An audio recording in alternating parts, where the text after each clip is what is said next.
Good afternoon everybody. तो आज हम लोग पुली ब्लॉक सिस्टम का एक सवाल देखेंगे।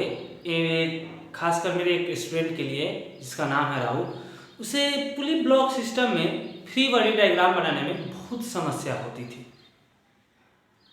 तो उस समस्या का हम लोग उसके साथ साथ अगर और किसी बच्चे की हेल्प हो जाए तो मेरे लिए और बढ़िया है।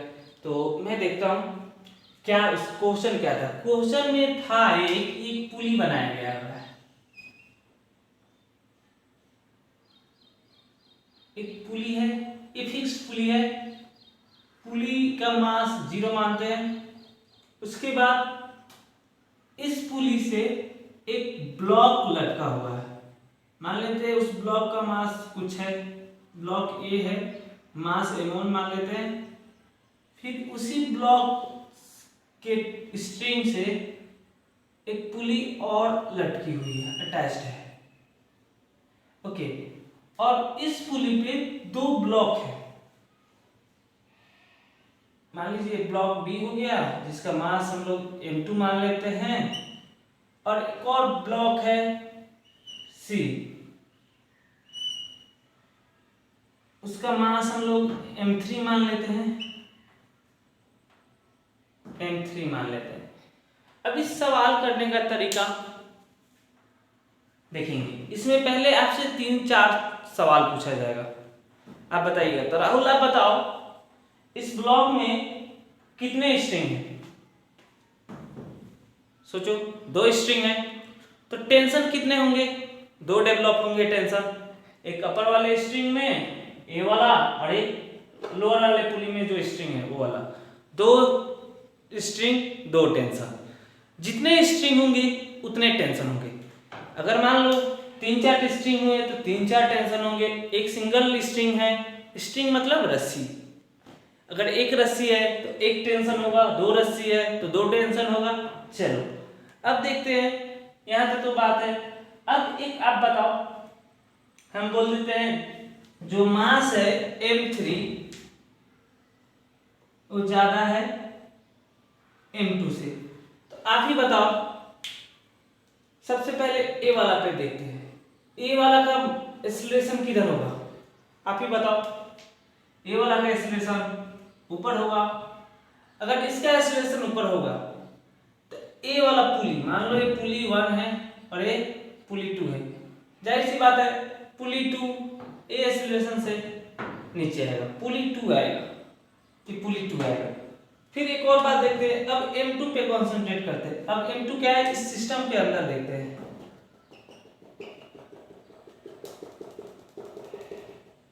सिस्टम के अंदर, तो सिस्टम के अंदर में m2 ऊपर जाएगा।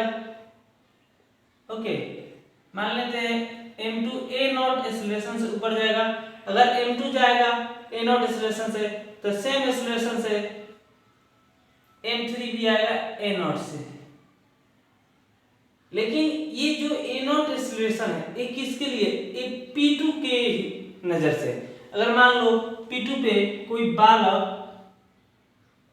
बैठ के m2 को ऑब्जर्व करे, p2 पे कोई लड़का बैठ के m2 को देखेगा तो m2 उसको a0 एक्सीलरेशन से उसके तरफ आते हुए दिखेगा और m3 a0 एक्सीलरेशन से नीचे जाते हुए दिखाई पड़ेगा। पर अगर कोई बाहर से, अगर मान लो कोई ऑब्जर्वर बाहर से कोई ऑब्जर्वर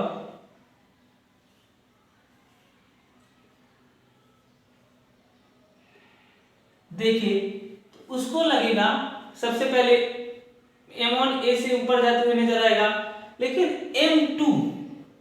m2 का एक्सीलरेशन उसे a0 नहीं दिखाई पड़ेगा।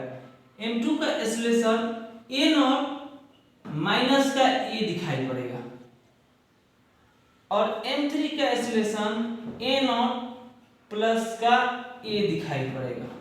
ओके, यहां तक कोई दिक्कत नहीं। हम ऑब्जर्वर बन जाते हैं। ऑब्जर्वर बन के ये पूरा सिस्टम को ऑब्जर्व करेंगे और 3 बॉडी डायग्राम बनाएंगे।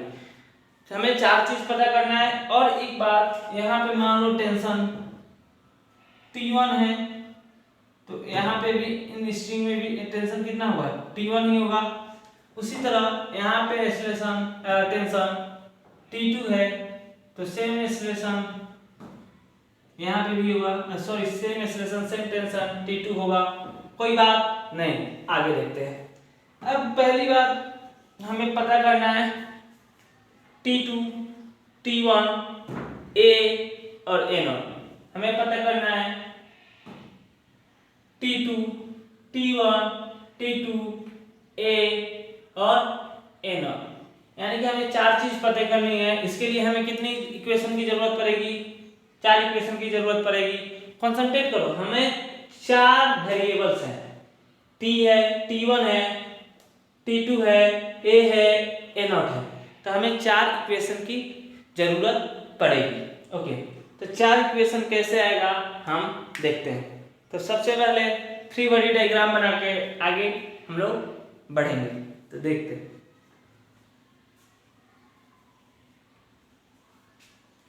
तो सबसे पहले सब कोई बनाएगा M1 का फ्री बॉडी डायग्राम, M1, तो ये हो गया M1,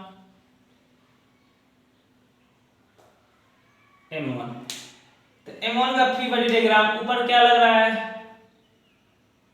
T2, नीचे क्या लग रहा है? M1G। ब्लॉक किधर जा रहा है? ऊपर जा रहा है, कितने एक्सेलरेशन से? A एक्सेलरेशन से। तो हम लोग यहाँ से आप ही बताओ ज्यादा कौन होगा, T2 होगा कि M1G होगा? जिधर मोशन हो रहा है, जो खींच रहा है, T2 ही M1 को खींच रहा है, तो ज्यादा कौन होगा? T2 होगा। ले भाई हम लिख दिए T2 minus M1G equal to M1A। Equation number अपना 1 आया। चलो यहां तो कोई दिक्कत। अब देखते हैं हमारे पास दूसरा ब्लॉक है M2 है, तो M2 पे फोकस करते हैं। तो लो भाई M2 का हम लोग फ्री बॉडी डायग्राम बनाते हैं। M2 बनाए। चलो सोचो M2 पे ऊपर क्या लग रहा है? T2 लग रहा है कि T1 लग रहा है? M2 पे ऊपर क्या लग रहा है? T2 लग रहा है कि T1 लग रहा है? T1 लग रहा है।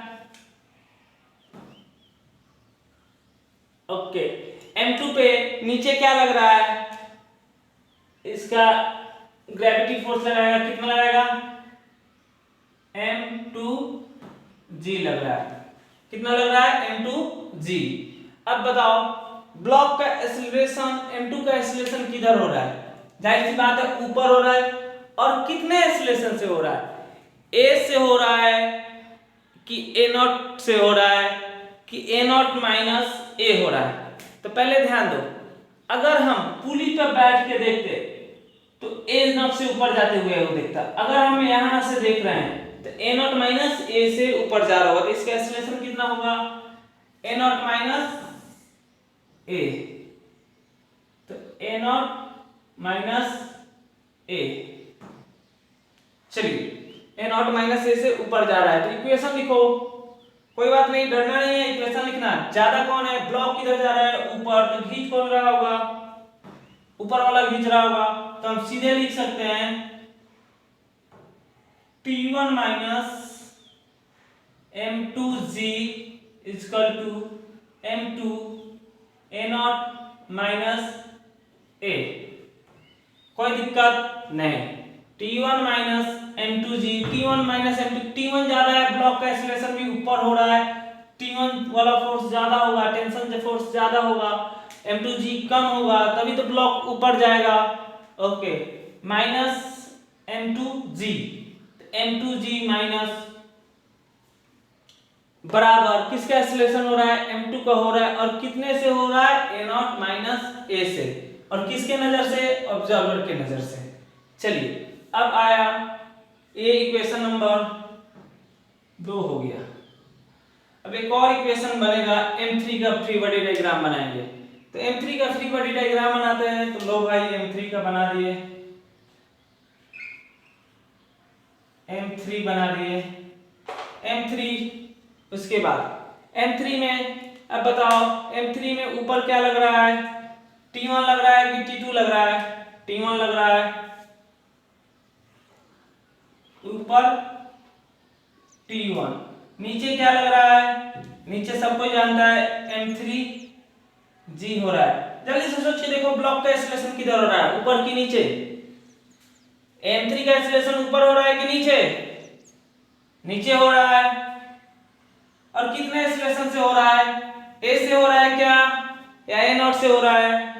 A0 से ए पुली पे जो बैठा होगा उसको दिखाई पड़ेगा, लेकिन जो बाहर वाला देखेगा, ऑब्जर्वर देखेगा, उसे दिखाई पड़ेगा A0 प्लस A। तो उसको क्या दिखाई पड़ेगा? A0 plus A। हम लिख दिए A0 प्लस A। ओके, अब चलो, ज्यादा कौन है? बॉडी ब्लॉक किधर जा रही है? नीचे जा रही है। ब्लॉक किधर? नीचे जा रही है। तो डोमिनेट कौन सा फोर्स करेगा? ज्यादा कौन लगेगा? नीचे वाला लगेगा, M3G। ओके, कितना लगेगा देखते हैं। M3G लगेगा और T2 T1 कम होगा, तो क्या लिखेंगे इक्वेशन देखते हैं। M3G minus T1 equal to M3 A0 plus A। Equation number 3। 3 equation, 3 variable, 4 variable, 3 गोली 4 बंदे, मुश्किल है। तो एक और इक्वेशन मिल जाता तो आपका इतना 4 इक्वेशन 4 वेरिएबल सॉर्ट आउट हो जाता। कैसे मिलेगा तो देखते हैं। चौथा इक्वेशन कहां से मिलेगा? तो चौथा इक्वेशन निकालने के लिए हम पुली नंबर 2 पे कंसंट्रेट करेंगे। ओके, पुली नंबर 2 पे कंसंट्रेट करेंगे। ये वाला आपने बना लिया है तो मैं ये वाला मिटाता हूं और चौथा इक्वेशन दिखाता हूं आपको। तो लो भाई, मैं मिटाया। आप सोचो, पुली का क्या एक्सीलरेशन हो रहा है? पुली जा रहा है क्या? नहीं जा रहा है। ऊपर वाला पुली तो फिक्स है। ओके, नीचे वाला पुली का मास कितना है? तो मास हमने बोला है 0। तो देखते हैं नीचे वाले पुली पे। ओके, तो पुली नंबर 2 बना रहे हैं यहाँ पे, आप सबको देखेगा।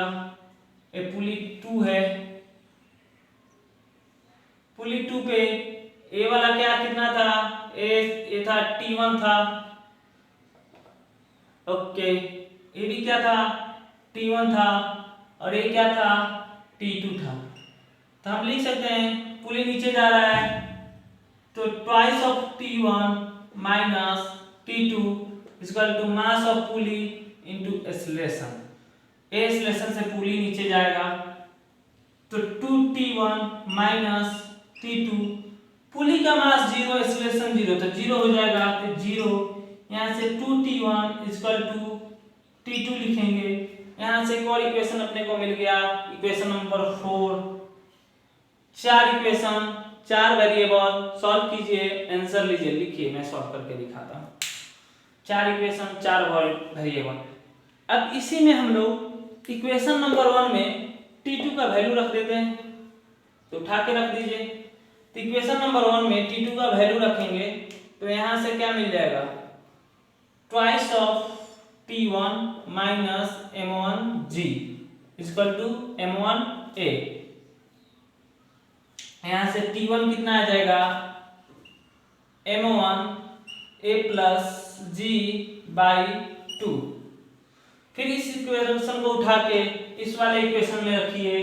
फिर यहाँ से क्या मिल जाएगा? A मिल जाएगा।